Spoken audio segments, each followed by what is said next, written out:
So if you were to type into Google, I don't know, or just, I don't know, Lodge 25, and it goes to all, Lodge 25 can refer to a few different places in Scotland depending on what you're looking for. Here are the two most prominent locations matching that name.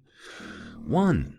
Conifer Lodge 25 with hot tub, Newton Stewart. A cosy, dog-friendly, 2-bedroom chalet located in Dumfries and Galloway. It features an open-plan living and dining area, modern amenities, a tennis court, an enclosed decking area with a private hot tub. Sounds... I don't know if it would be necessarily me, actually, to be honest, but, for somebody, that sounds like a good time. Second most popular as a search result, Lodge St Andrews number 25, St Andrews. One of the oldest Masonic lodges in the world. Keep that in mind. Predating the Grand Lodge of Scotland. It is located in the town hall of St Andrews 5. Now, if you were to go to their own website, the exact founding date of the lodge, Lodge 25, is not known. However, in 1598, the lodge was summoned to a convention to be held in St Andrews, along with 4 other lodges who subscribed to the Sinclair or Sclaw Charter. Probably sounding quite retarded there. Schlaw? SCHAW. Anyway.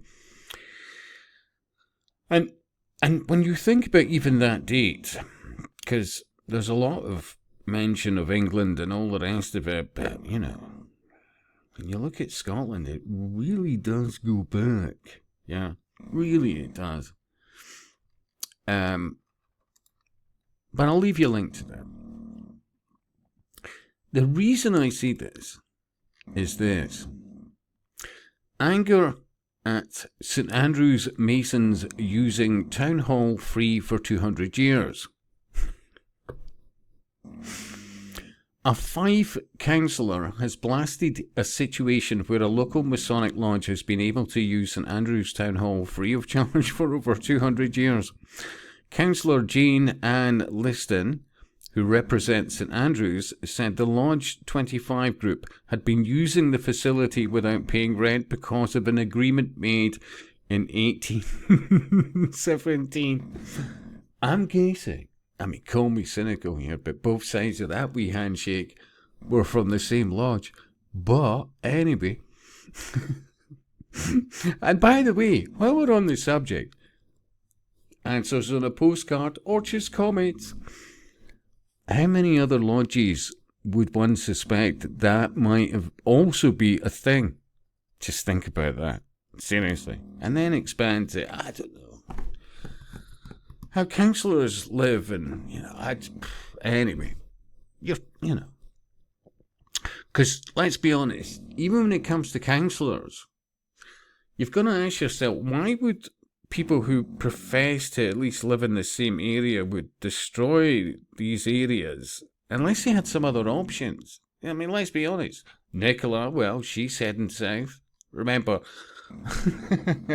most of her career was built on anti-English and to be, Scotland independent. But remember, we found out over time, as part of Europe, so a vassal state in Europe before the New World Order and the world government, and everything she implemented was basically United Nations policy. She despises anything to do with Scotland, really, and demonstrably so by her very actions, yeah. And she's buggering off to London. Anyway, so yeah, an agreement made in 1817. Speaking at Fife Council's Cabinet Committee meeting on Thursday when a new subsidised lease policy was approved, she said the situation should not be allowed to continue. A new subsidised lease policy.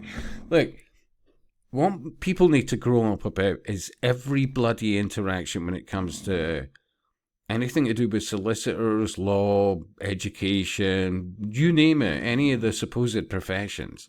There's a common running theme. Freemasonry, male and female, Eastern Star, various, Theosophic this and blah, blah, blah that, and New Age, whatever.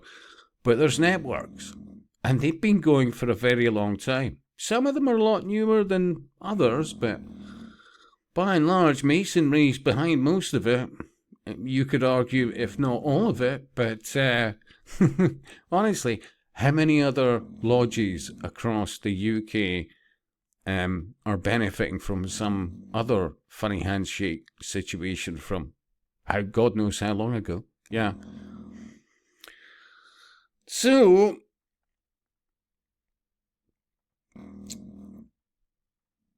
the Lodge 25 has enjoyed free use of St Andrew's Town Hall, think about this, and its predecessor for over 200 years. They have benefited from many improvements and repairs despite paying no rent, she said. By the 1 second. They claim justification for this extraordinary state of affairs is in a minute of the Borough Council from 1817. Even though the Masons are not listed under the organisations to enjoy free use, and it was specifically for public meetings, which is not how most would describe Masonic meetings. Well, yeah, they're not public. Oh, there's various Masonic acts done in public, but not generally the lodge meetings, no. So, of course, for much of that time, there was a considerable overlap between members of the Borough Council and the lodge. No shit, Sherlock. No declarations of interest in those days and nothing in writing, doubtless agreed with a handshake. Now, while she says this, there is no declaration of interest in any of the parliaments that I'm aware of about being a lodge member, being made known publicly, or your Eastern Star or into Theosophy, humanism, the New Age. In other words, that your life focuses on some type of variation on an occult religion. If that was made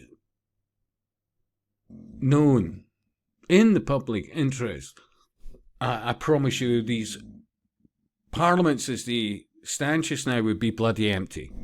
So while they're pointing their fingers at Lodge number 25, it's guaranteed. Guaranteed it was Masons on all sides, and that's how they benefit. But that's just a fraction of just the sneaky shenanigans these tossers do. Male and female. And they look at us at the rest of us as cattle.